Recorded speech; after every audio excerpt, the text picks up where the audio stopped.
আমার লেখা এই কবিতাটির নাম অসাধারণ। এটা 28/1/1992 লেখা।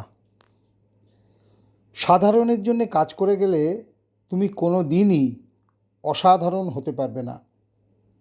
পর্দা নামিয়ে দিয়ে বাড়িয়ে তোলো কৌতূহল। ঝকঝকে হাসির ঢোক গিলে রোদ্দুরে মেলে দাও আতেল গাম্ভীর্য তোমার।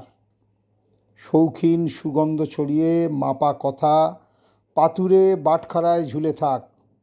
তাহলেই মুক্ত মন প্রজাপতির ঝাঁক আলতো ছোঁয়ায় চেটে নেবে অতি বেগুনি আলোকচ্ছটা, এবং বেশ ঘটা করেই পালিত হবে মহোৎসব।